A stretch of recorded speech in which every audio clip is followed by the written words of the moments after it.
Hello, and welcome back to Blueprints. It's day 91, it seems, and we have a couple missions. Sanctum Key missions, I should say. And maybe today is the long-awaited successful schoolhouse run. I'm not sure. But let's begin with our normal moves. We'll do Nook. We still need to get back to the master bedroom too, a room I've only been to one time. Um, okay, very similar opening moves here from both directions. And we'll go this way next.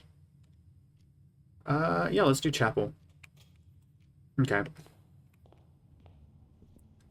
So we'll start off pretty standard. I don't hate just doing guest bedroom here, honestly, because we already have the chapel that goes north there. Corridor is a great late game draft, so I kind of don't like that I always pull it early. It kind of annoys me a little bit. And then while we're out here, maybe we just go outside and we can see what this run is going to be like. Clock Tower is a room, a room I want to go back to for sure, so I can get that Sanctum Key. Okay, what do we have here? I guess we'll just do trading post. We don't have any items right now though, so and I don't see myself coming back. So let's do root cellar then, honestly. No reason to go in yet. I'd rather get a shovel first. So shovel will be important. Okay, let's go pantry.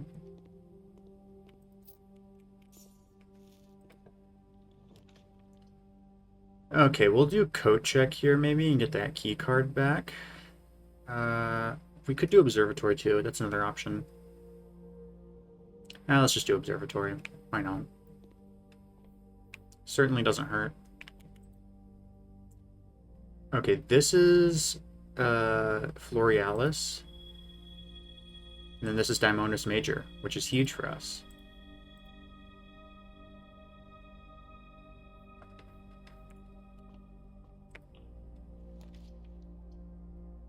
I don't really like any of these situations, but we'll do the parlor here.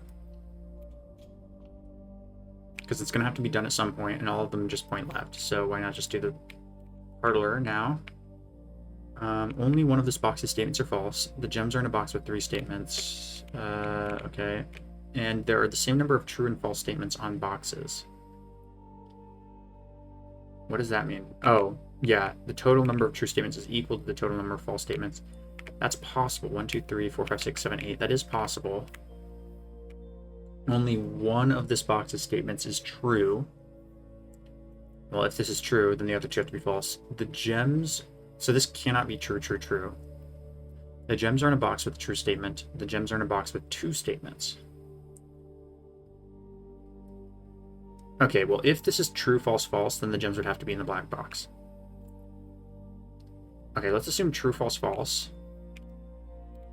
Which means that they're in the black box. Which would make this true, true. And this would have to be false, false, false. Would that work out? Only one of this box's statements are false. That would be false, yes.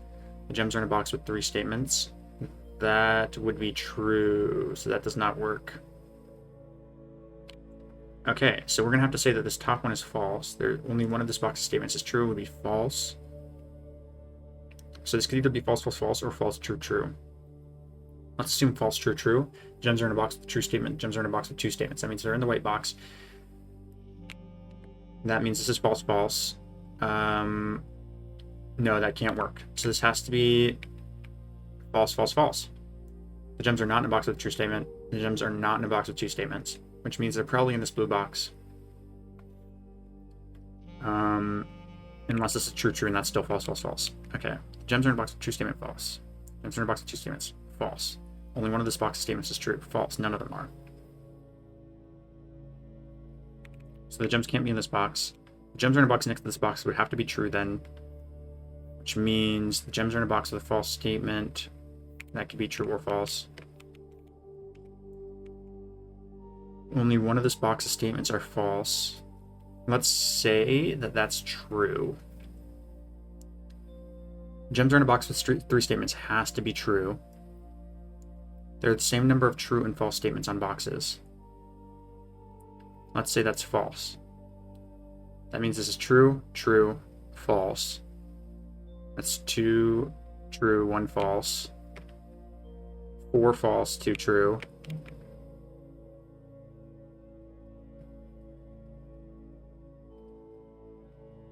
Right, this would be true, true. That would make this true. Which would make this false, which would make this true, which would make this false, which would make this true, which would make this false. Huh. I'm clearly missing something. I think they're in the blue box, but let me go through this again. Only one of this box's statements is true. Let's say... Okay, I'm going to try again that this is false, but the other two are true. The gems are in a box with a true statement. The gems are in a box with 2 statements. That means it'd have to be in here. This is a mixture. Which means that this is false, false. But that can't be false because if they would be in this box, and this box would have a false statement.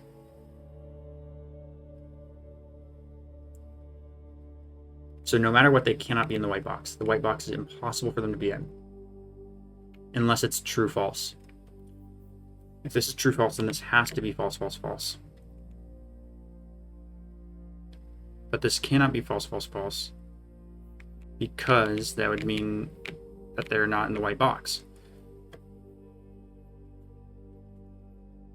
What about false, true, true? We already tried that, right? Only one of this box's statements is true. Let's say that's false, and the other 2 are true. Gems are in a box with a true statement. Gems are in a box with 2 statements. That means they're in the white box. But they can't be in the white box. Unless... Because this is a mixture, which means this has to be either true, true, or false, false. Gems are in a box with a false statement. False. That means they can't be in this box, which means that's wrong. So this can't be false. This has to be true. But then that makes it not right. So this has to be a mixture, and it has to be false, or it has to be false, false, false.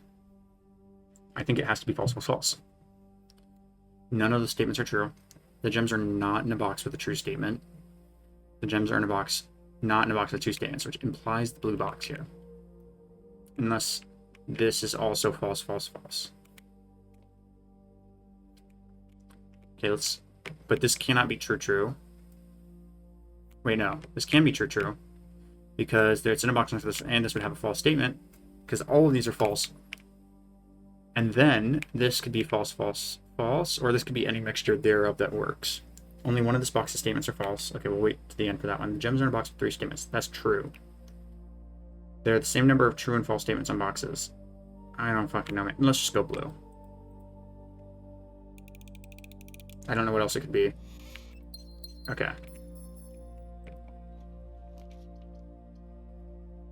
Yeah, let's just do the solarium here.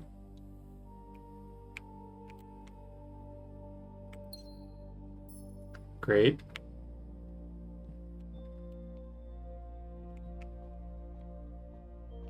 I really want a shovel.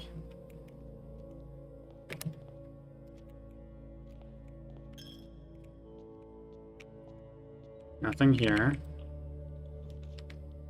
I can't afford to do archives right now, I don't think. So let's just do library.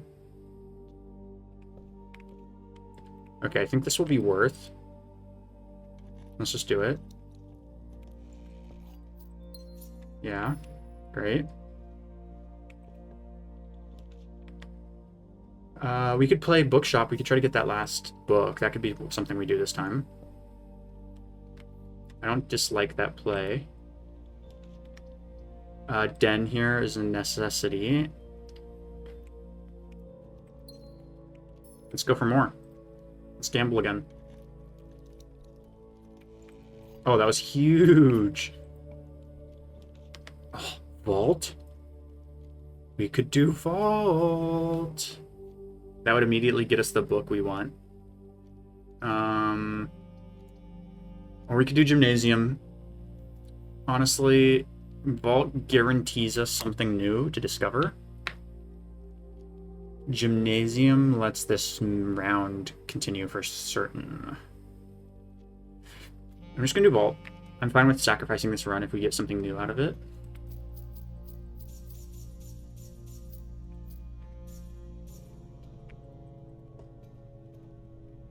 Okay, is there anything here for us? No. Okay. Let's draft this way first.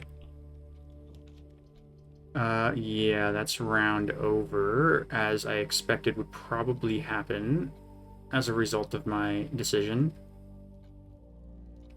But that's fine.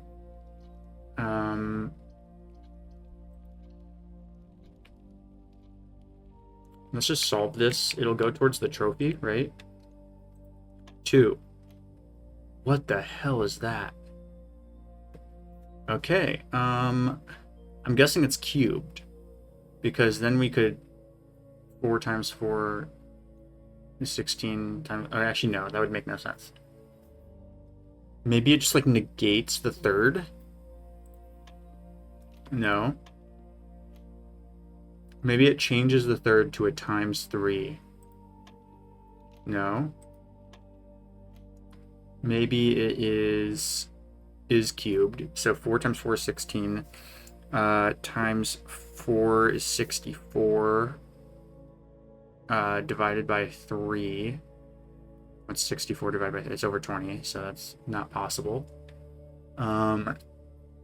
Maybe it's squared and reverse. Do both. It has to equal a whole number somehow, which a third of 4 is not a whole number. Let's think about this. Let's try 6. Let's try 8. Let's try 12. Let's try 16. Let's try 20. Let's try 14. Okay, we're just going up the list here. Oh, it was 1. Huh. Okay, let's think about this. 1/3 of 4 is 4/3, which is 1 and 1/3. Maybe it's minus a third. So that would be 6. Minus 1/3. Maybe it just rounds it down.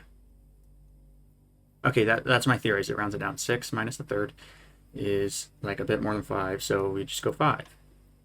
No. Maybe it just rounds it in general? Yes. Now we have the double. So it'd still be 7? No. So this would round to 6. And then 7. This is round down, maybe? No, round up. We'll try 8 next. Which I don't know how 7 rounds to 8, but...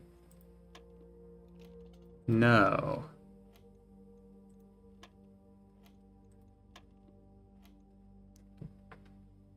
Seven.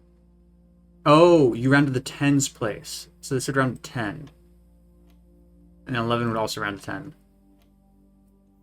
And then 10 times 16 is 160.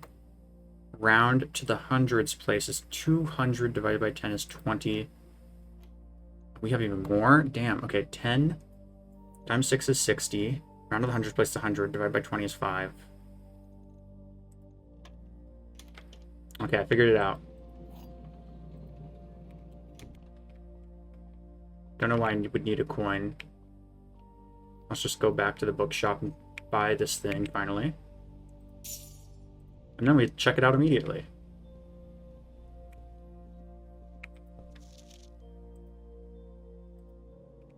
Okay. Yeah, let's end the day. That's fine. Honestly, we got something done. Something was accomplished. Who am I to complain? As long as we're making progress, there's no wasted days. And we did make progress that day. Sometimes if you've invested a lot of time into a route, you might want to try to force it, but like we were at the very beginning of the day, you know, might as well just take what we know we can get.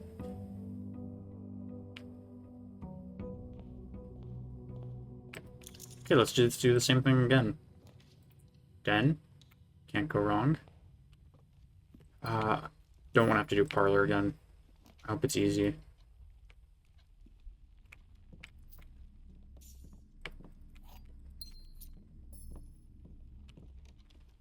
Okay, what's this way? I guess we'll do guest bedroom. Car keys. I haven't tried using the car keys whenever the garage is open still. Although I don't think that'll do anything, if I'm being honest. I don't like corridor there, but I don't like the other options any better. Oh, library. Perfect. Let's hold off. Let's go outside first.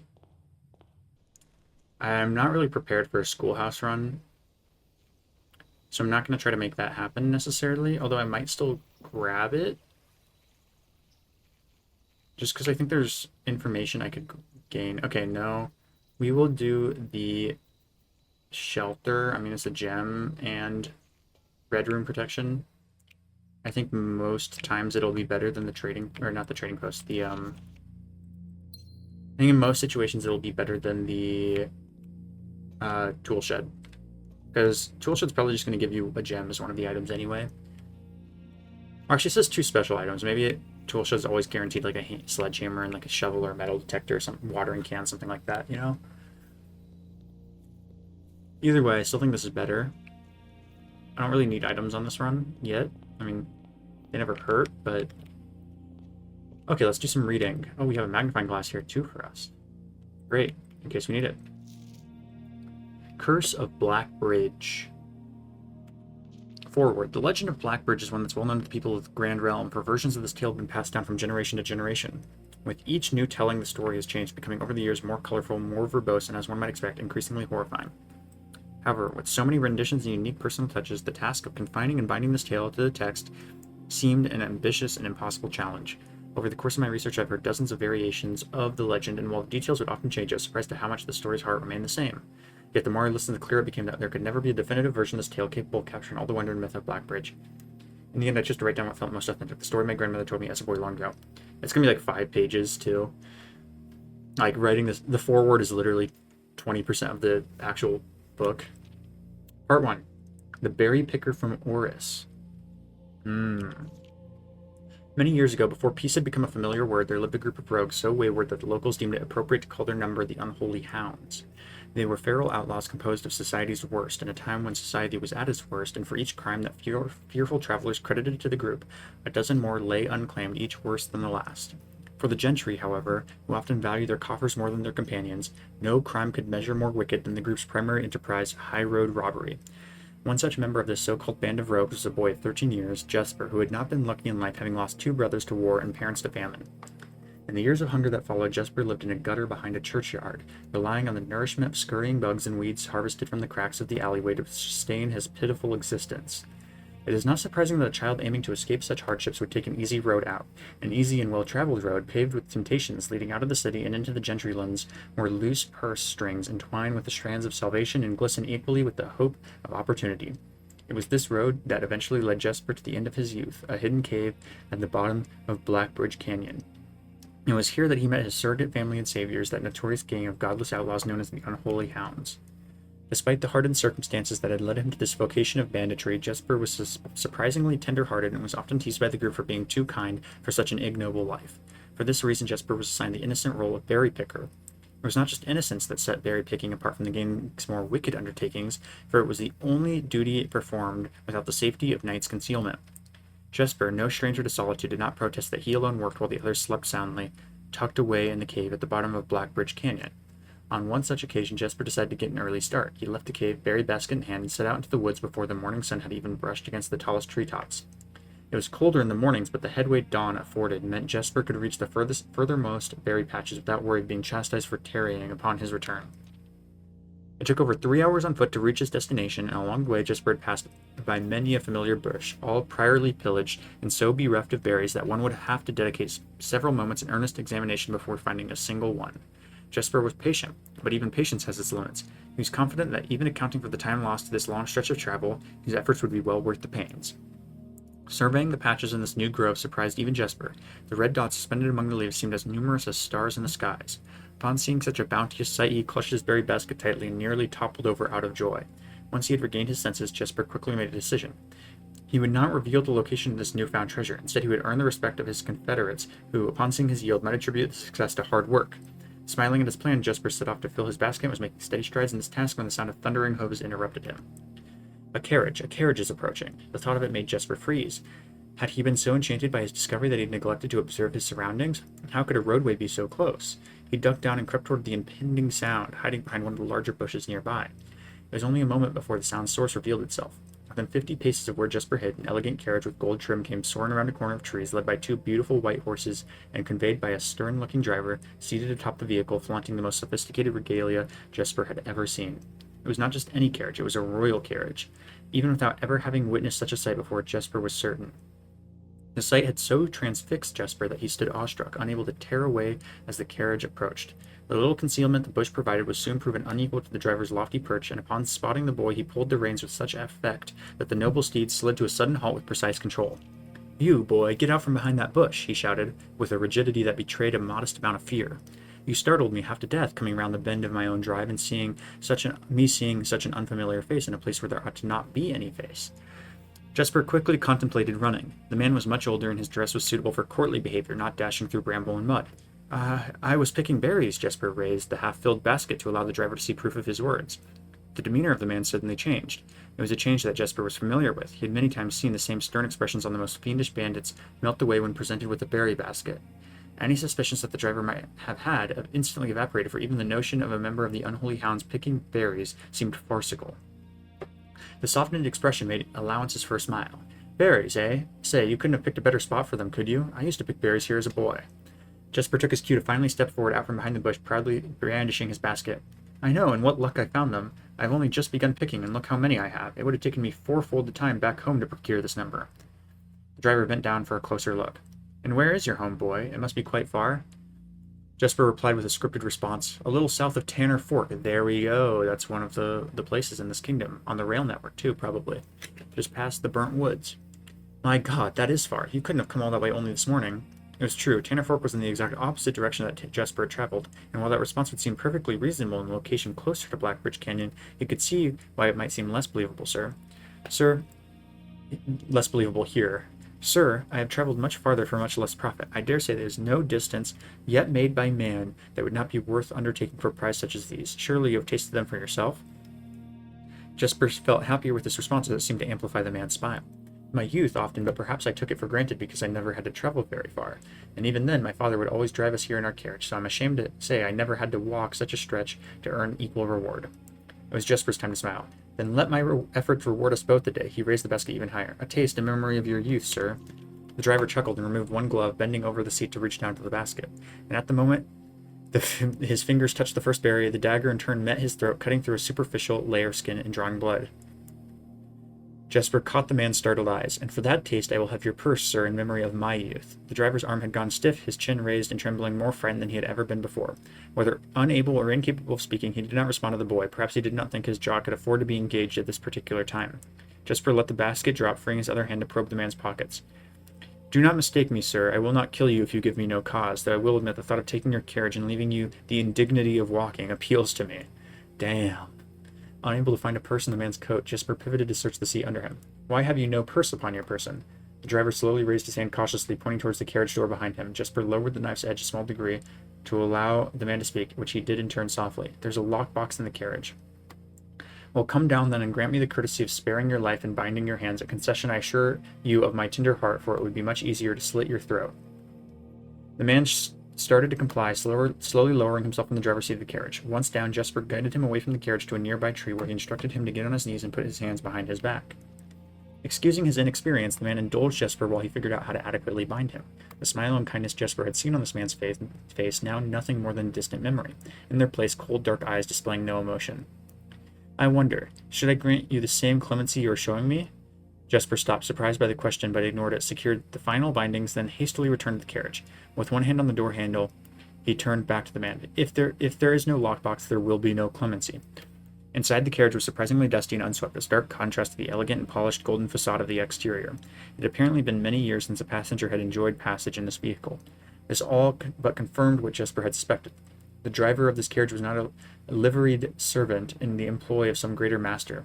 Any curiosity that this observation might have further produced was quickly abandoned upon seeing what rested underneath the carriage's back seat, a large wooden lockbox. Despite its hefty appearance, the box was surprisingly easy to handle. Within a few minutes, Jesper had dislodged it from its hold and carried it out to the sunlight. Inspecting the box carefully, 2 observations were made. Totemic symbols found carved on all 4 sides of the box hinted that the box was very old and likely not created by Arindian hands.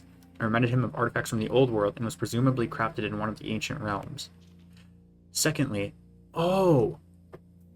this is the image that we saw from Alzara. I don't remember the context for it exactly.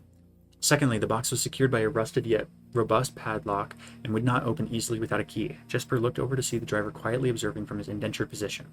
Do you perhaps have a key you can provide me to open this box? Without emotion, the driver replied, There is no key to that box. Jesper stood up. Easy enough, then.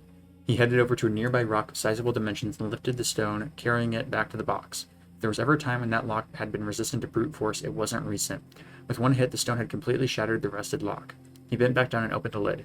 Inside was an effigy, a crude figure chiseled from stone. Without too much deliberation, Jesper bent down and picked it up, somewhat surprised how heavy it seemed given how light the box had felt. Having expected to find something more akin to gold or gems, he looked questioningly to the man, hoping to find an explanation. The driver's smile had once again returned. You are cursed, boy, for deadly is the stone. You have opened that which should never have been opened, and you are cursed. Jesper carried the effigy over to the man and shoved it in front of his face. What is it? That's 1. Feeling his disappointment rising to anger now, Jesper tightened his grip on the effigy. 1 what, you mumbling Agentor? And in God's name, why have you no purse upon your person? The man did not seem intimidated. 1 pace. He paused for effect. 12 more and you will be dead. He only had a second to flinch before the effigy struck him in the head and put an end to his cryptic ramblings. If there was ever a time when the old man had been resistant to brute force, it wasn't recent. Jesper looked down at the sculpted stone figure, now splattered red. Was it cursed? Was he cursed? He had, of course, heard stories of curses and had never doubted their validity in the past. But now that he was standing face to face with the possibility of being cursed, his mind pleaded with him to be skeptical. And if he was cursed, what difference would the knowledge make? A dozen more paces would not be enough to find another living soul, to say nothing of the chances of procuring a remedy. If he did not move from where he now stood, he could live maybe another 3 or 4 days, maybe more given the abundance of nearby berries. A plan that, if we ignore its obvious faults, might provide additional opportunities for help to come along. Well, what good would that do? To be discovered here beside a body, stolen goods in hand, bloated from berries, and raving about a curse that could very well not be real? No, it would most certainly be better to face one's fate now, take a dozen paces and see if life goes on. But Jesper found his legs unable to make that first step. His mind was unable to convince his limb to waste away 1/12 of his life in a single motion. Feeling the desperation sink in, he hopelessly looked about him for a solution. And if, by some stroke of luck, the gods had heard his plea, a miracle materialized before him as if he found himself suddenly at the end of a fairy tale. 2 white horses and a carriage of golden trim were beside him, the answer to his immediate prayers. He laughed at his fortune and calculated the short number of paces back to the road. 4. Perhaps 3, only 3 if he jumped. He made a quick survey to see if there was anything he wished to grab before taking the plunge. He thought about removing the driver's fancy coat, as that appeared to be of some value, but the additional risk of undertaking such a task too great to chance. And so, after a profound breath, he took his 2nd, 3rd, and 4th steps, though they were quite large. Seated now behind the horses, he reached for the reins and suddenly realized that he was still gripping the effigy. If the curse was real, then it would most certainly be better left here. If, on the other hand, the story was fictitious, there might be some appraisal that could be made of the figure. It was, after all, found within a lockbox whose typical function often secures objects of value. Having witnessed firsthand the horrors of destitution, Jesper found his mind equally reluctant to allow his hand to let go. If it is cursed, I die. If not today, then tomorrow. And if I die, what care have I? With that statement said aloud, the horses seemingly, Jesper took up the reins with confidence. How long is this? I'm just gonna Okay, not that long. Part 2, Below the Black Bridge. Miller awoke to some light nudging from a familiar foot. Only one person would have the cheek to awaken her in such an ill-mannered fashion. Shaking the sleep from her eyes, she glared up at him in the darkness but did not say a word. He nudged her again, teasingly, and stepped back into the dim. After taking a moment for her eyes to adjust to the darkness of the cave, Miller remembered. She was on third watch today. Quietly collecting her things and wits, Miller turned as she left, waving to her young friend who was more than likely already asleep. She crept through the cavern's main passage, careful not to wake the sleeping bandits around her, like a hero in a book she often mused. Quietly, she grabbed a bow from the haphazardly formed pile of weapons, shaking the accompanying quiver in the darkness to assess how many arrows it held. She then walked toward the sun-drenched mouth of the cavern, ready to start her shift. Above her in one of the few trees found in the canyon, Miller could see that Ravia was already posted. She waved and Ravia waved back. Calling out to each other was strictly forbidden. Anything louder than a gesture in the canyon was forbidden. When Miller reached the tree, Ravia lowered a braided rope and pointed to the ground behind her. Miller turned, following the finger, and saw a pail of water resting beside a nearby log. She turned back to Ravia, nodded, and secured the pail to the rope. The pail went up first, and in turn, Miller followed. Ravia reached across to grab the water. Miller leaned back to give her space. There was not much room for maneuvering in this tree post, a necessary concession for the concealment the outpost demanded. Ravia tilted the pail up to her mouth dramatically, illustrating how thirsty she had been. Miller laughed silently as water poured out, splashing onto Ravia's face. It was a bit too daring and noisy of a joke. Had the others been around, they would have certainly been scolded for the unwarranted sound. But Miller appreciated the efforts Ravia took to verbalize the silence of the morning. They had been on third watch together for over a month, and during that speechless time, their friendship had grown into something special. Affection was surprisingly scarce among the unholy hounds. She had felt camaraderie, of course, but intimacy never. From their elevated vantage, the girls could see both the concealed entrance of the cavern as well as a clear view of the bridge that spanned across the canyon. Black Bridge was the link between the Gentry lands and the northern mountains, the overpass that connected Orse and Reddington. To the city-faring travelers of the realm, the bridge was an unavoidable crossing. In the day, the task was to ensure that travelers passed by without stopping. At night, the task was to ensure that they do. Like most of her band, Miller preferred the night. The biting glare of the sun might be tolerable to farmhands and bricklayers, but to a cavern-house bandit, it was a source of constant annoyance. In the day, there was no shroud to conceal her expressions nor to hide her thoughts. She felt exposed. Ravia touched her elbow and pointed up. Miller, striving to suppress a budding smile, subtly shook her head in response. There were many signs that the unholy hounds used in lieu of words, but the two of them had developed an extended vocabulary, gestures quietly forged in the shared solitude of their month among the branches. She watched as Ravia shifted, placing her palms flat on the floorboards beneath them. Miller knew what she was trying to say, but shook her head a second time. It was often more fun to pretend not to understand. Ravia rolled her eyes and turned away, looking back to the canyon. Squinting through the leaves, the two girls held still, watching and listening. It was not long until Miller, too, heard the sounds of approach. Ravia held up two bent fingers, and a few moments later 2 men emerged from the bridge's southern end. They were dressed in a familiar uniform, long gray coats with black facings, white waistcoats, and black tricorn hats. They belonged to the local patrol, the Blackguard. Although not an everyday occurrence, their presence at Blackbridge wasn't an unusual sight, and typically indicated an important traveler's impending passage across the bridge. Information that the girls would promptly relay to their leaders as soon as the coast was clear. But this report, while exciting, was rarely acted upon. In Miller's 5 years in the Unholy Hound, she had never once seen a carriage taken in open daylight when the Blackguard was nearby. The men had nearly reached the bridge's north end when Miller heard the horses, faintly at first, but growing louder with each passing moment. Ravia's eyes met Miller's, the same concern mirrored in each other's expression. This did not sound like the typical carriage, cautiously approaching the bridge to cross. Instead of the familiar crunch of the high road's gravel, they heard the harsh clattering of hoofbeats against stone. Both girls quickly redirected their attention downwards, looking through the foliage. The sounds were not coming from the high road, but from the canyon itself. The horses were coming from below the bridge. In an instant, Miller had knocked an arrow and drawn her bow. Go! Ravia was gone before the whisper had even left Miller's mouth. The young scout was already sliding down the bank below, racing towards the cave. There was no road that ran below the canyon. There was no reason for numerous horses to be approaching their cave. There was only one reasonable conclusion. Both girls had reached it instantly. The base had been compromised. This was a Blackguard attack. The moment the horses came into view, Miller let loose her first arrow. She was surprised to see a carriage. She expected cavalry. Before she even finished processing that thought, her second arrow was in the air. Without a trail, it would be unthinkable for a carriage to traverse such rough terrain, and she watched as the wheels jolted over the rocky riverbed. The third arrow was now in flight, and there would be no need for a fourth. The driver slumped over just moments before the vehicle dipped into a small ditch, slamming into an embankment. The force of this sudden halt immediately shattered the front two wheels and catapulted the driver from his seat. Utterly confused now, Miller quickly glanced over his shoulder to see if any horses were also approaching from the rear. Down in the canyon, the entire horde of the unholy hounds came spilling forth from the earth as if hell itself had suddenly sprung open. The group seemed even more bewildered than Miller, half asleep and tripping over one another in a desperate attempt to engage an unseen enemy in combat. Miller could see Ravia among their number, the only one looking up at her. Her expression was chilling. There would be no need for a silent gesture to convey what they both now realized. They had made a mistake. The gang's chieftain, Joffrey Heartslasher, led the others, cautiously approaching the crashed carriage like a suspicious fox would near a baited trap. There were no words exchanged as the group crept forward in customary silence. A dozen or so paces in front of the wreckage, lay the far-flung driver, an arrow protruding from his broken body, and beside him a blood-stained effigy carved from stone. Miller was inconsolable. Jesper had always been her favorite. He had always shadowed her in the night, clinging to the hems of her every move, the way a child tails behind an older sibling. Tender-hearted she had always called him, though deep down she had known that wasn't quite true. His appearance of gentleness concealed a raw, resilient durability that emerged in the most perilous of situations. He had been a flower among the nettles of this cave, but he still had thorns, honed by a grim past and 100 hands of misfortune.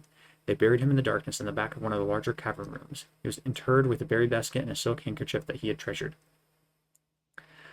The mysterious effigy that they had found beside him served as a distinguished gravestone, a marker that stood out as somewhat special among the rows of similar swords marking neighboring plots. No one spoke, not even in whispers. There was nothing to say. Miller awoke the next day to a thunderous shaking and rattling of the earth, a far cry from the playful nudging of the previous day. Okay, 1 second. Okay, yeah, there's only one more page. She strained to adjust her eyes, but the choking sting of stirred-up dust caused her to flinch. Panic was also in the air. The sounds of scurried footsteps and clattering feet filled the space around her. But even in alarm, the silence was louder. What was it that sounded so strange? Miller closed her eyes tight and used her feet to guide her along the passage. The whispers around her were getting louder, and intense voices could be heard ahead, louder speech than she had ever heard spoken in the canyon. A growing dread grew as Miller approached the mouth of the cave, her eyes now wide despite the dust. Shouldn't it be day? Miller felt a hand in the darkness pulling at her. It was Ravia. The two embraced, and Miller did not need to see her to understand. Ravia placed 2 bent fingers against Miller's cheek, and with that touch against her face, Miller felt the same sinking feeling from the previous day. 2 bent fingers confirmed what Miller had suspected. The girls had forgotten to relay one critical piece of information to the others. An hour or so later, the screams began, blood-curdling cries of hopeless desperation. Captain Fodrick Lee of the Blackguard looked down from the ridge of the canyon to the collapsed entrance of the cave. Ah, he grinned. Now they speak. Okay, that was kind of disturbing. I don't think I gained any information from that, maybe. Probably, but it certainly is interesting. Again, we see carriages and roads in the old Orindian world, although we know now that it's actually characterized by train transport. Yeah, I don't think I really gained anything from that. That was a long read. But cool story. Okay, let's continue. There's a classroom, not that it matters. We have to do observatory here. I mean, we don't have to, we have the corridor, but I'm gonna do it. Okay, we have the sail. We have Droxus. We don't want to choose that. I don't even know if we want to choose the 4 exits, because most of those are red rooms. Wait, no, we have the shelter, don't we? Yeah, honestly, let's choose it then.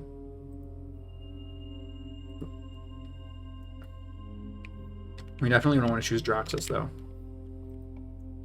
Could be useful if you were doing a dead-end run, though. I could see. I'm going to do this just to make use of all the space. Shovel is almost always worth it. Keys, definitely worth it. Let's get a couple of those. Gems for sure. We can come back and get more if we want. Let's do walk-in closet here. Rabbit's foot. Maybe we could do the coin purse workshop construction. I will get a salt shaker. I think it's good to get early. That'll be worth it in the long run. For 3 coins, that'll definitely be worth it in the long run. And then we'll save the rest of our coins. Maybe we can draft like a kitchen or a locksmith. Okay, weight room is perfectly fine here. Because shelter. Let's just pull this.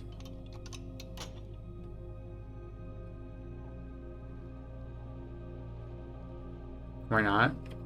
You know, maybe if we pull 2 levers, we can literally use the antechamber as a way to get through. Okay, we would want a code check for that. Cloister Vea. Let's do this. I've never drafted it before, and I think it could be useful because we have the shovel.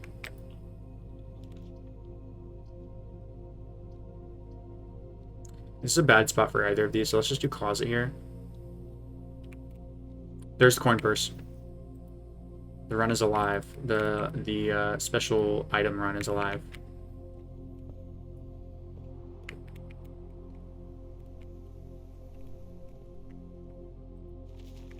Okay, let's dig.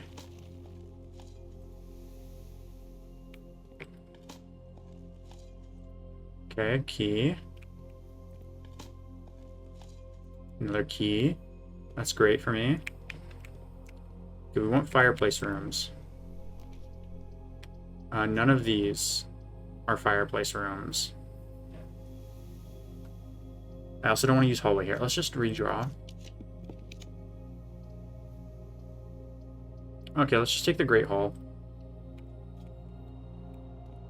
Obviously, there's no way to draft a fireplace over here. So let's go this way. Does Parlor have a fireplace? I don't know. I'm just going to choose Passageway. Vea did not come through for me this time. That's fine.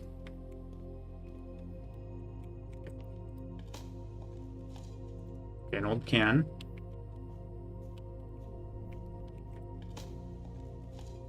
Nothing. Okay, we really need the, we need a security room or a coat check. Go right, please. Okay, yeah, we're gonna take the parlor.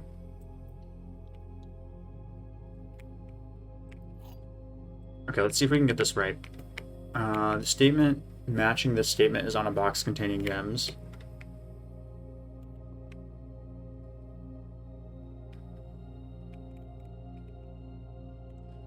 Okay, the statement matching the statement is on a completely true box. Okay. Statement matching this statement is true. Okay, let's assume that this is true, true. That would mean these would both have to be true, true, and then this would have to be false, but that can't be false because the statement matching the statement is true is on here, so that can't. This has to be false. Statement matching the statement is on a completely true box has to be false. Which means... Or at least this one over here has to be false. One of these two has to be false, which means both of them have to be false. So, let's assume that this is false, false. The statement matching the statement is true, false. Statement matching the statement is on a completely true box. False. Which means that this is false. And maybe this is true.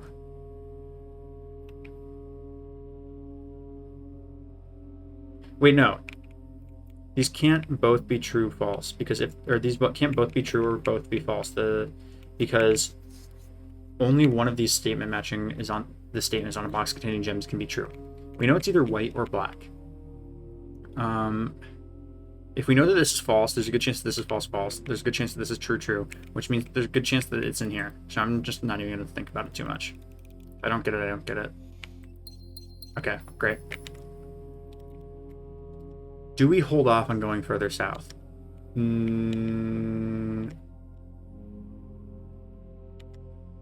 Yes. I don't really care about steps right now.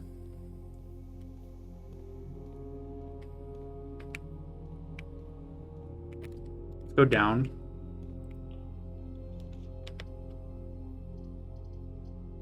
Do library, or laboratory, I mean.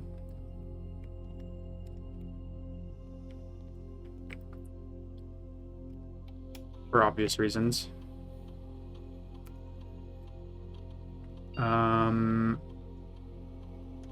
Each time you eat an apple, whenever you can spend 2 or more gems drafting room. Yeah, let's do that.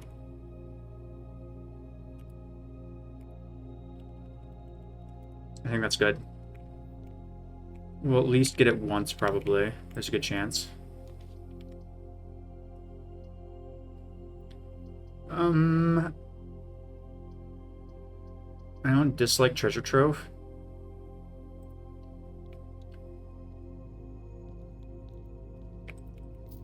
It's just a lot of coins.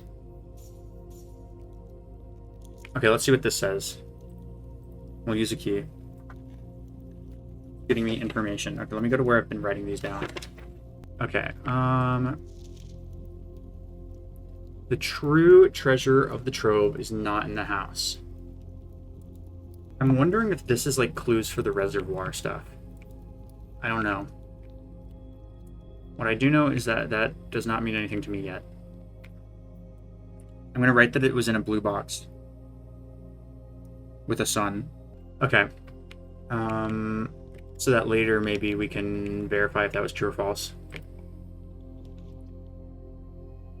Yeah, just objectively a good place for garage. Anything over here? No. We have the car keys, don't we? We do. What does this say again? Drop-off address is 14227 Sandy Heights, a small garage on the south end of Trinsdale.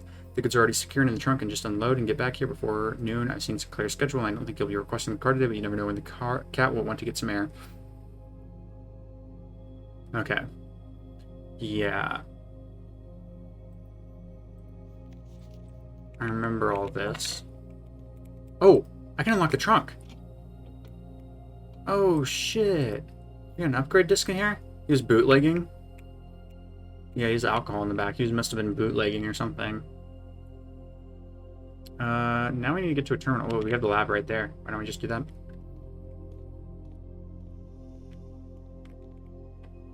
Alright, what do we get to upgrade?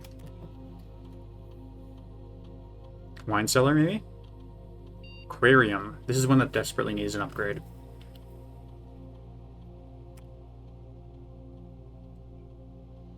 Alright, +1 star.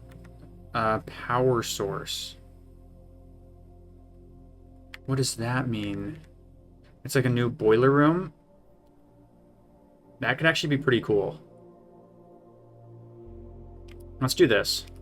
Coins are not really limiting for me right now. That would be the only other one I'd consider taking. Star, I don't really care about, let's be real. We're going to build those up over time anyway.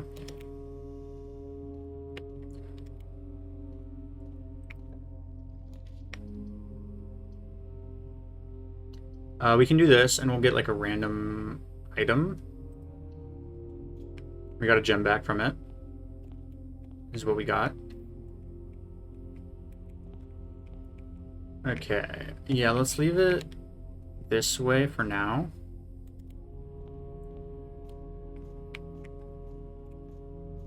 Oh, that's a security door, that's right. Okay, never mind. We're going back.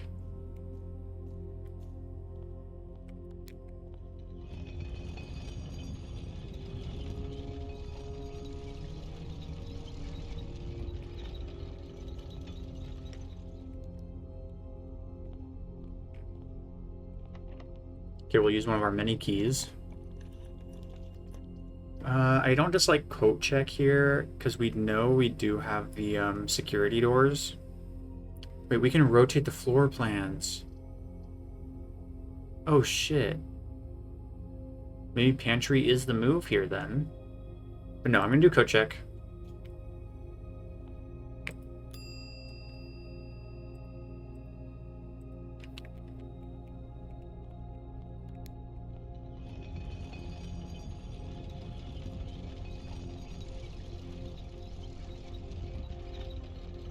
And then we're going to go this way. Rump's room, armory. I mean, would it be good to rotate the armory, maybe?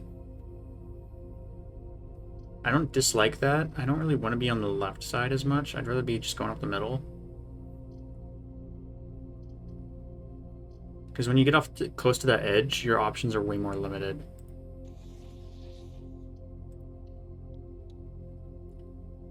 Okay, we can definitely save up for the, Is there an axe in here? There is an axe in here. Okay, maybe something that gives us, I think we just take wine cellar. I was gonna say something that gives us coins, but none of them gave me coins. We have a key card, so breaker box isn't super relevant. Okay, we're gonna leave it in this configuration.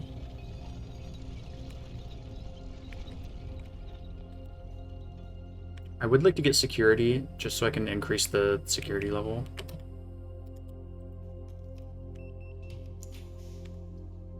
Let's do pantry, then we can get the axe.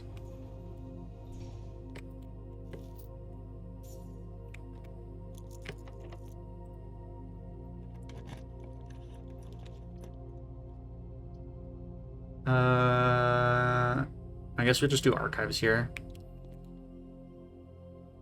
Okay, we're gonna keep going north, just because I want to try to get more dice if possible. Okay, good spot for drawing room, honestly. But I'm not... let's go in, let's go in, let's go in. We're gonna have to use a key. Let's try both of them first. Yeah. Okay, let's go this way. Use the key. I'm really trying to get... oh. That certainly doesn't hurt. That certainly doesn't hurt. I will be the one to tell you.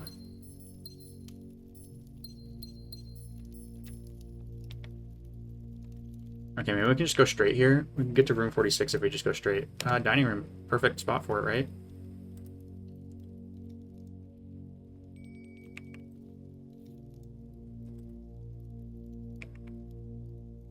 What does this one need? A showroom. Let's hold off for a second. We're gonna draft from the other way, for sure. Here. Oh, clock tower. Okay, yes, let's do this. What time is it?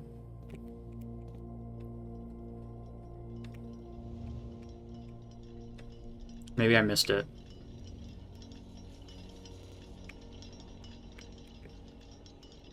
No, I haven't missed it yet. I'm just gonna wait here, and cut. Okay, we're almost there. I just want to point out that while I cut, I did realize that there was a metal detector right here that I grabbed, and I also wrote down this sigil information for later, for when we're doing the, I believe, a Raja's sigil in the sanctum. Okay, let's open up now.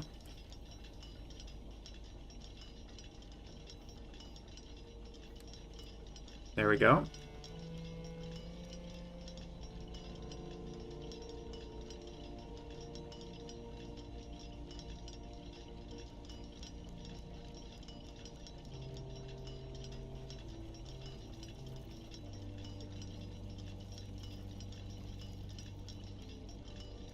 Okay, let's re-solve the puzzle again, which I do remember how to solve.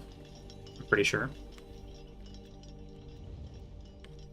You have to treat the handwritten one like it is actually telling the truth, even though it's on red. Okay, so this should be 5 o'clock, I think. Yeah, 5.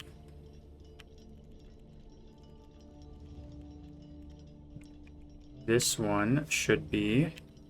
wait, what am I doing wrong? I know this one is 5:57, right?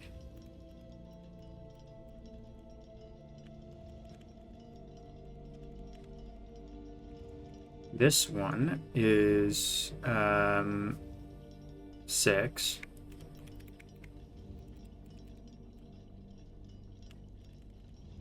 This one is 7.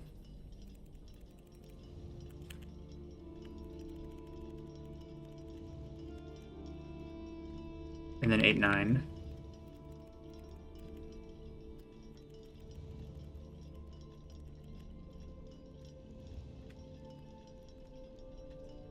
Which means this is 508. Oh, wrong.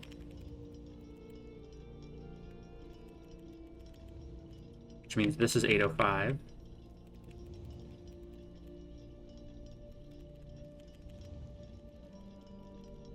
And then this is 9.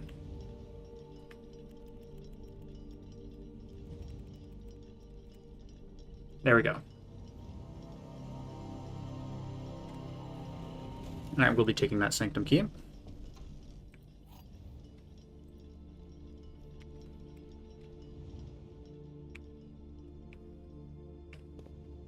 Great. Okay. That doesn't necessarily end the full house run, we could still get through the antechamber here, and then also we have the archives pathway. Let's just go and eat while we're up here, because we're probably not going to be coming back. I suppose I could go to room 46 again. I don't know what that would do for me.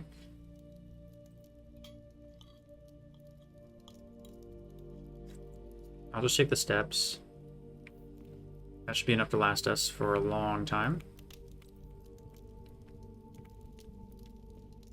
I was gonna say maybe if you get all the trophies, you get a Sanctum Key, but that doesn't make sense because you have to get all the Sanctum Keys to get all the trophies. Yeah, let's just use a key here. We'll do the pool. I am gonna go back to the foundation first, though. And do the Sanctum Key. While I'm there, I might as well pull the lever to open room 46, and we can go back if we really feel like it.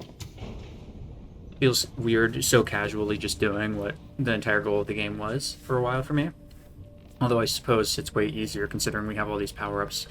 We get more coins, we have more rooms unlocked, we have, you know, all kinds of things making it easier for us, but I'm not going to complain. Okay, I hope I get the Erogen one, because I do think I can solve that. Also, Fenaries would be easy for me to solve.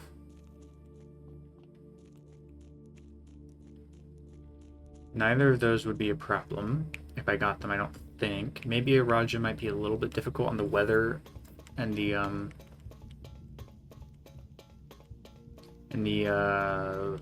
like, transport type. But I do know it's a poetic society. I suppose Arajo is probably the second one, because this is like his journey, right? First he went to the south, to Blackbridge. Then he finished by going to Nuance, which I know nothing about. So let's just keep going clockwise.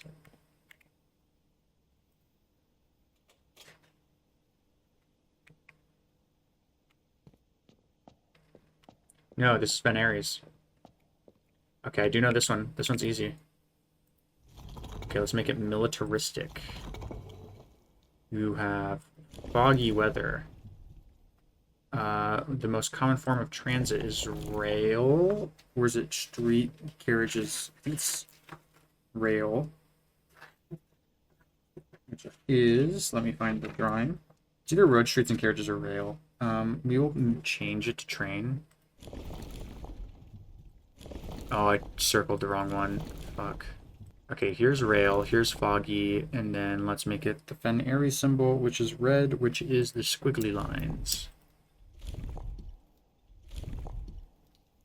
Okay, it's not rail, it's road, streets, and carriages, maybe. I am rotating the wrong one again. Fuck.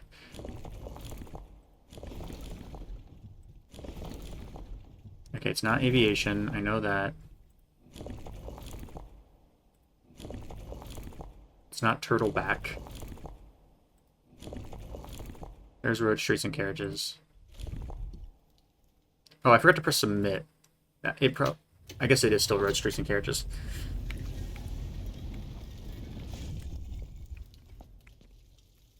Okay, wow. This is a great little altar you got here.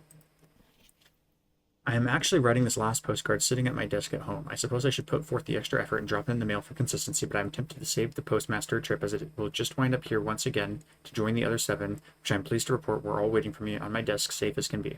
Flipping through them has reminded me of the many friends I made and lessons learned along the way, and as I look back, one truth shines brighter than all the others. Air travel is much better than sea travel. P.S. Remind Anne to replace the books I lost. So he left when it was Orindia or something, maybe?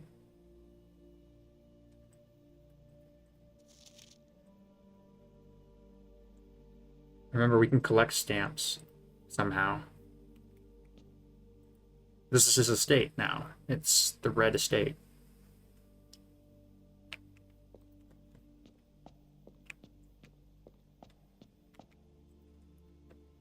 Yeah, okay. Red multiplies. Anything that's around the reds turns red, I guess.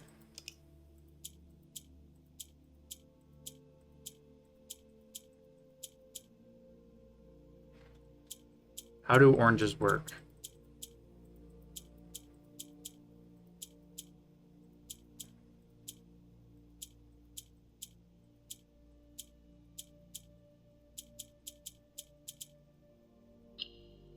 Okay, so clicking on any of these does nothing. Clicking on any of these does nothing. Clicking on this does do something. So white goes away. Okay, but if we click on this square, they all cycle. The black ones make them cycle. Yes, we know that. What about that? No. It still doesn't cycle.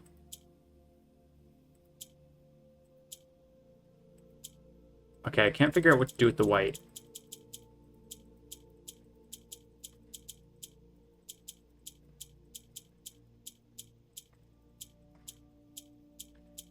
Yeah, this logic is not making any sense to me yet.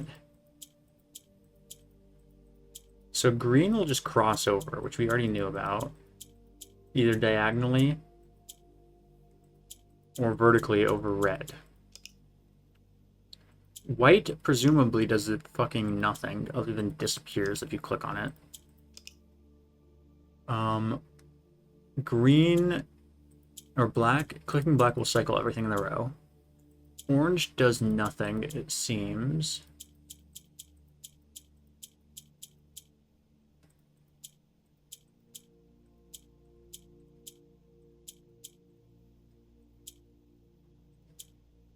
Okay, we have reds in all the corners now.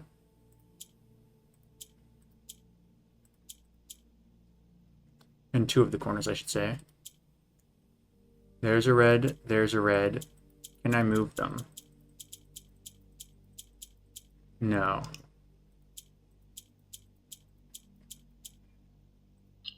How do I move orange? I guess I do. No, that moves horizontally.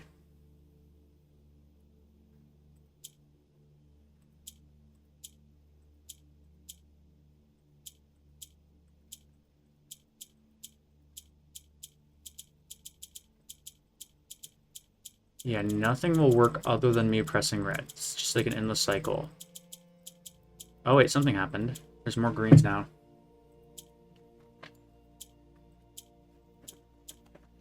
Okay, wait, we were able to move the orange miraculously, and now the orange is gone.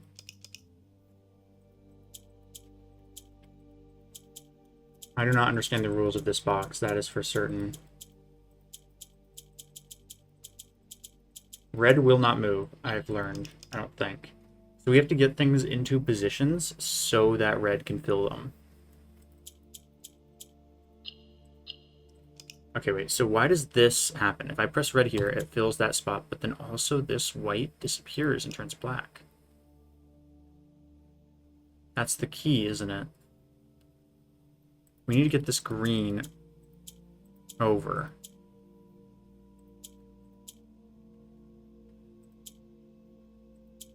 Yeah, let's try this. Okay. Red there. Red there. No, that didn't work. Wait, yeah. Wait, green can swap with the corners, right?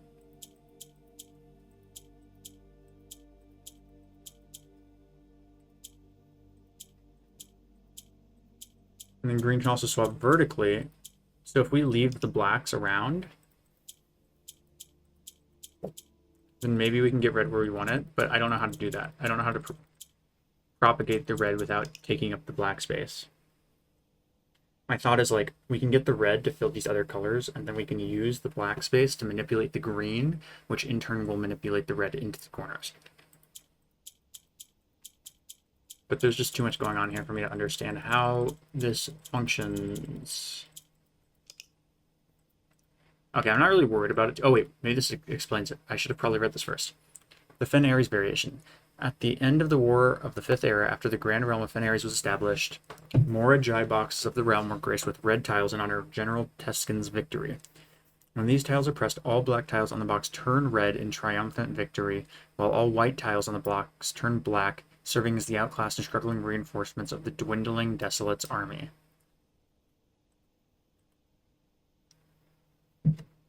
Okay. Um,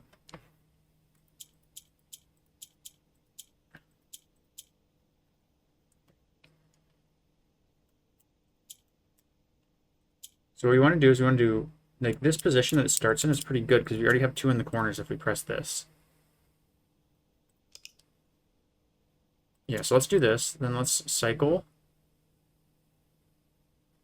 swap, cycle,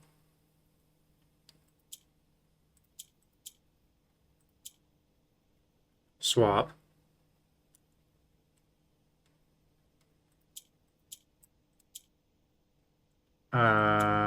Cycle,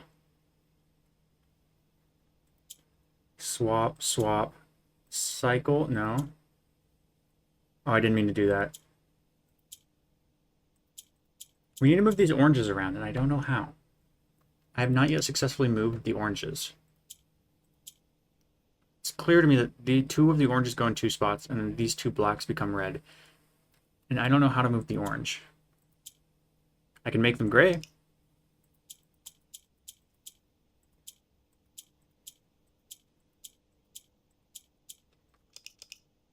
Okay, so if orange is surrounded on two sides by red, I think it turns red. But why?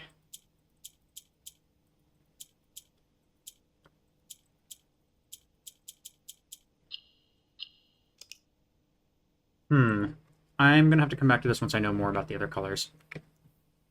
I can come back to it really at any time, so it's not a big deal, but... Wait, so when he left, was it still Orindia? Did he come home to find a new country? No, he left and it was still Venaries. Okay, why was he going to Black Bridge? Why is that a store he feels connected to? Who knows? Still have no idea on nuance.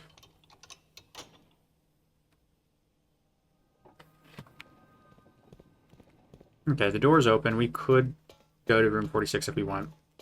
We might as well amble around doing other things on the way there.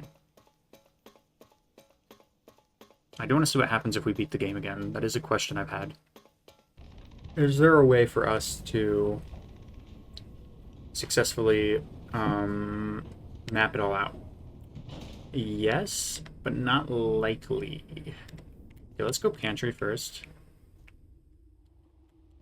I do want to go this way first. Simply wrong way. I literally said pantry. That's a waste of steps. I want to go south here. Actually, we'll go north first.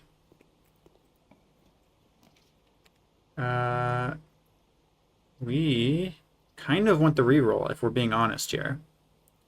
Chapel would let us keep going, and it wouldn't affect us, but in terms of coins. Rumpus Room is also not bad. But, like, why would we need to do that? I mean, I guess if we're really just trying to map out the whole house, we still would need to open one of the other antechamber doors, which I'm not sure how we're going to do that.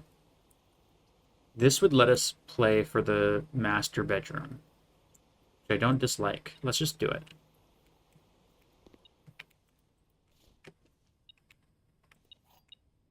Another key also doesn't hurt, plus the gem. Technically, it's still possible to map out the whole house if we open both antechamber doors. I mean, we have the Great Hall. That's one of them down.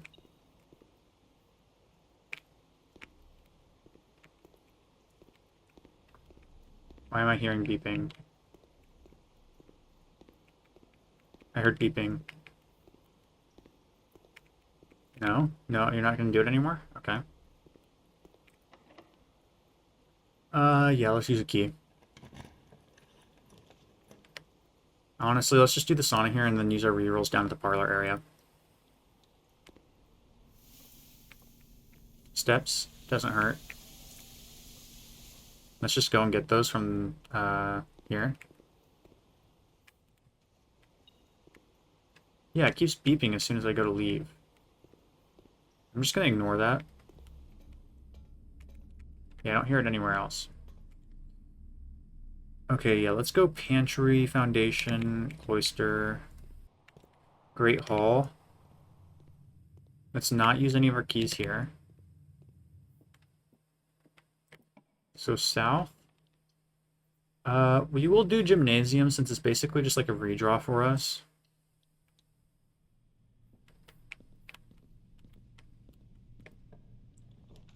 And now is when we will do some redraws in the hopes of getting the master bedroom.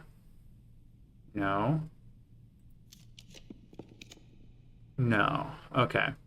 That's great. We could do foyer. That would give us a random gem key dice. And maybe it would unlock all the Great Hall ones. I don't know if that's how that works retroactively. There's something in here. There's a key. Take that.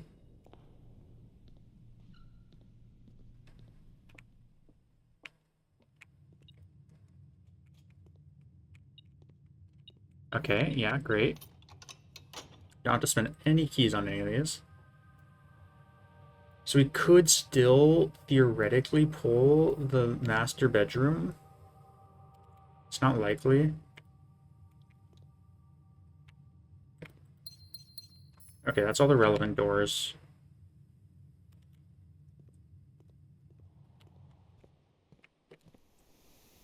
Okay, yeah, we go up. Go pantry. Archives. We go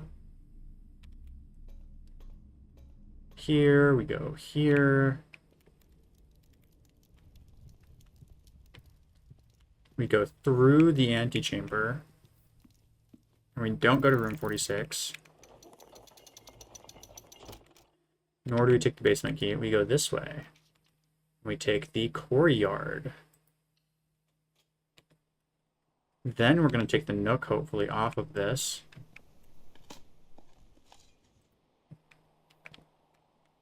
Do we open the trunk? Maybe. Let's hold off on that. Okay, we'll do bedroom here. It faces the right way. We could do conservatory. I mean, pragmatically, if we wanted a higher chance of pulling the master bedroom, we would choose bedroom here because of the fact that conservatory can't be drawn in the pool here, but bedroom can. So statistically, it would be better for us to draw bedroom here, but conservatory is also just not bad to have, you know?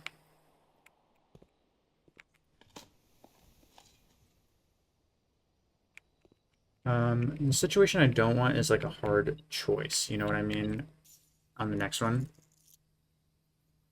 Okay, let's make foyer more common. Let's make it standard. I don't want it to be like happening all the time, you know? Because it is 2 gems, so there's some situations where you wouldn't want to pull it. Let's make it standard. Let's make kitchen, let's keep that as it is. Let's keep that as it is. And then let's hope for the best. Okay, nothing here. Let's redraw.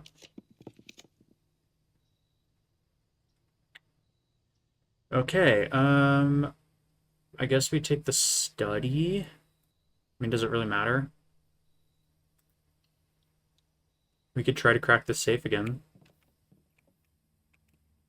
I still have no idea on it. 8 dates, crack 8 safes. Let me try reading this a different way. Maybe there's more to that message. If we count small gates, 8 dates, crack 8 safes. Let's try 8, 8.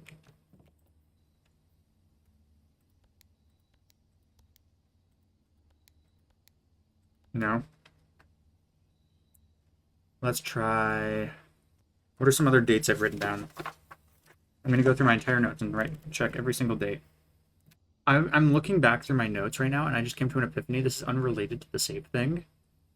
But remember when we're in the outside room, the admin terminal room, and there's that thing on the wall that has like I, O, I. Let me see what it says. It is... I don't think I wrote it down. Oh no, it's I, gap, I-O-O.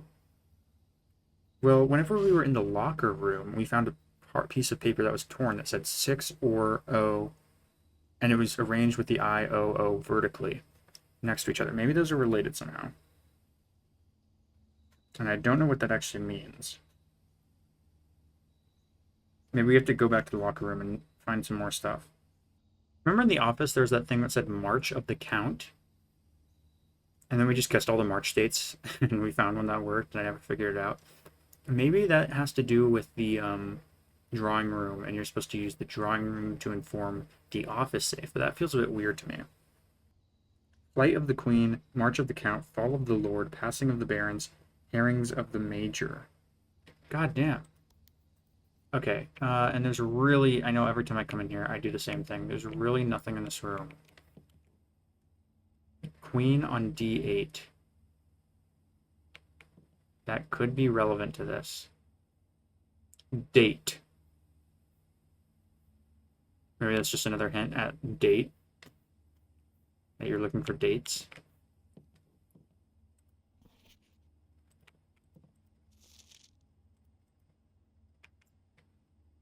I really just genuinely have no clue for that. Let's try some 8 ones. 08, 04, 04, 08. 08, 01, 08, 02, 08, 03. No, I'm not going to go through all these. It doesn't even feel like the right solution anyway. Maybe it is an August date, but it feels cheaty for me to do that anyway. Yeah, it's still just absolutely nothing on this globe. So what is the point? I feel like I've got to figure out what this Thursday is in question, what the date was on that. But I don't know when he died, man. Was I supposed to pay attention to that at the beginning of the game? I don't know.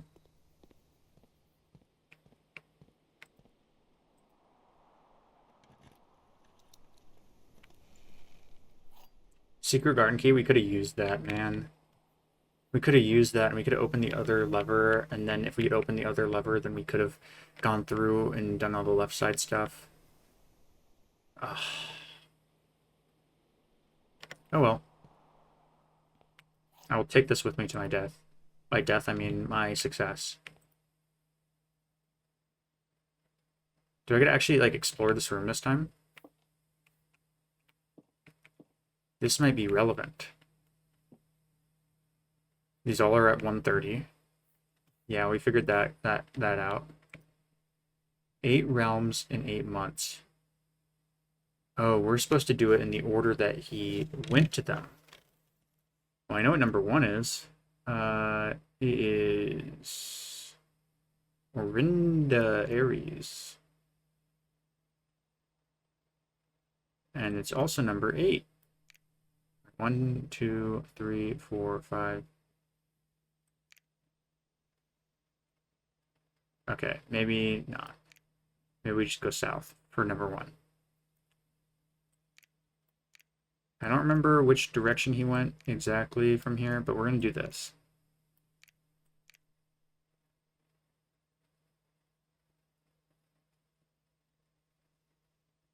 Where is the 8th realm?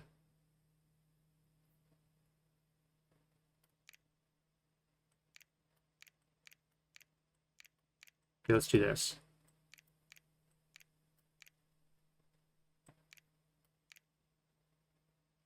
Okay, we're going to have to find all the Sanctum keys to figure this puzzle out. I have a feeling. Or at least most of them.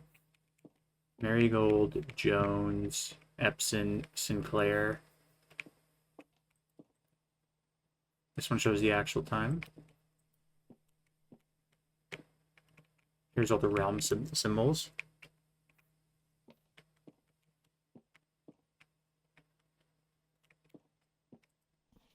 What is this? The crown of the blueprints. The former ruby crown of Orinda Aries, recently set with freshly cut sapphires. The first time you draw a red room while drafting, you may remove it from today's draft pool. If you do, gain 1 gem and redraw floor plans. Oh, there's also Sanctum key. Shit, do I have enough?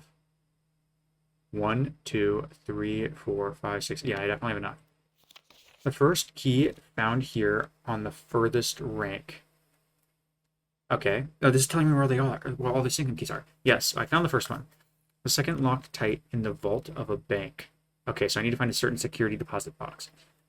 The third is high up among all the clocks. I found that one. The fourth down below beneath all the docks. I found that one. The fifth key is held by a king on his throne. The sixth in a station left by one of your own. Seventh is major if you draft it quite late. And the last key is waiting behind the last door of 8. Okay. So here are my theories. Okay, this one I found. The second is in the vault. Let me write these down. So vault deposit box. The third one we found in the clock tower. The fourth one is in the reservoir we found. The fifth one I have no clue on. Maybe it's one of those statues, like the outside statue. The sixth one is in a station left by one of your own. So I'm thinking that maybe this refers to the servants' quarters. That there's so many keys on the hooks, right? And you get one for each bedroom you have. Maybe if you draft enough bedrooms, one of them will be a special key, and maybe the sanctum key. But I'm gonna write down the actual clue here. In the station left by one of your own. Or alternative idea. It's the new clue puzzle solution, because remember, we were thinking the train station map is relevant to that. That's my actual theory. Seventh was in the music room, we found that. And the eighth one is waiting behind the last door of 8. I'm thinking that refers to room 8. Remember, there's one of the puzzles, or one of the trophies is to solve room 8 on rank 8. I think that's in there. So we have found 4 of them. We really just need to get back to the master bedroom is what we need more than anything. But first, let's go back and unlock another door with the sanctum key. I think we have enough time to do it. Enough steps to do it, I should say.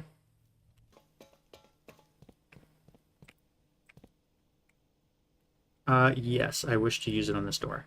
I don't really care which doors I'm opening. Okay, Arch Ares, huh? Alright, let's see what we know about Arch Ares. We know that their flag is yellow, which means that the outer border has to be zigzag. We also know that the weather is snowy. It's a cold and desolate land, bigger in size than the ones to the south, but colder. What we don't know is type of transport. We can assume it's either horseback, train, roads and carriages, or aviation. And we don't know whether it's tribal, agricultural. It's probably not agricultural if it's super snowy. Metropolitan. We know it's probably not academic. Maybe it's spiritual. I don't know. I think each of the motes corresponds to a different society. So process of elimination, it can't be metropolitan, it can't be academic, it can't be martial, it can't be poetic. It probably isn't agricultural. It probably isn't tribal, because I think Morajai is the tribal one. Which means it's either industrial or spiritual. The mountains are making me think spiritual. Like, you know, you got the monks up in the mountains. Maybe I'm just completely off base on that, but let's try spiritual. Oop, wrong thing.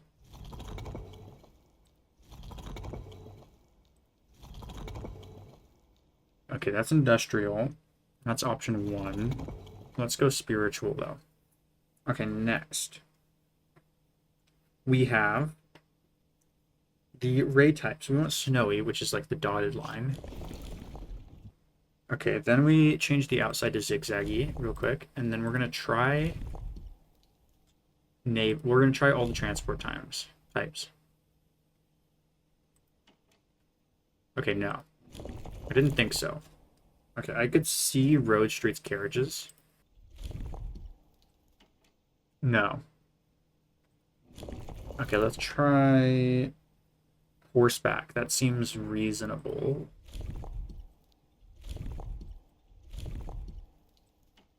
Okay, no, it's not horseback. Trains. Sure. I don't think it's going to be trains. No. Okay, now let's try aviation. Sure.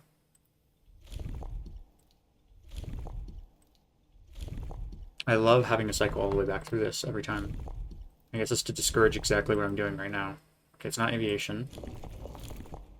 It's probably not camels, considering it's in the mountains, so let's skip that. It's probably not turtleback. We already tried naval. We try road, streets, and carriages. Let's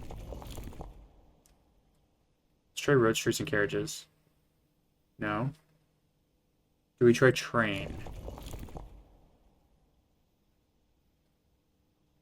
Okay, we definitely tried horseback. I don't think we tried train. Okay, this leads me to think it's not spiritual. So we'll try industrial. We'll circle back around to industrial, and we will do the same thing we just did. Okay, here we go. We'll try this. No, it's not trains. We'll try aviation. Not aviation. Okay, it's not going to be camels, which is what that is. It's not going to be turtleback. It could be naval, unlikely, but let's try it. A lot of the other ones seem to be more characterized by having islands. Okay, let's try the classic road, streets, carriages.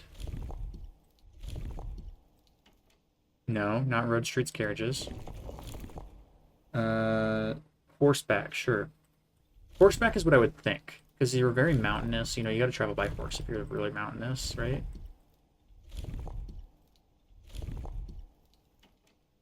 No. Apparently not. We already tried trains. Okay, I don't think it's industrial then. Which means it's something else. There's no world in which it's agricultural. Let's be just real here, right? It's characterized by being extremely snowy and inhospitable, supposedly. I suppose it could be martial as well. We could try martial. Let's just try a couple ones as martial. Okay, we'll try road, streets, carriages, martial. No. We will try horseback, martial. No. We will try train, martial. No. Okay, I'm gonna have to come back when I have more info. I don't want to try every single combo in the world. I was pretty certain it would be one of those, though. Okay, 4 sanctums opened. That's not bad. Let's end the day, and I think I'm also gonna end the episode. I did a lot this episode. I unlocked 2 more sanctums, I believe. What else did I do? I got back to room 46. I discovered the locations of multiple other the sanctum keys, which is great. I upgraded some stuff. I was gonna say I made progress. Oh yeah, that's what I did. I bought the Black Bridge book. So I've done a lot today, and I think I'm gonna end it there. So thank you guys for watching.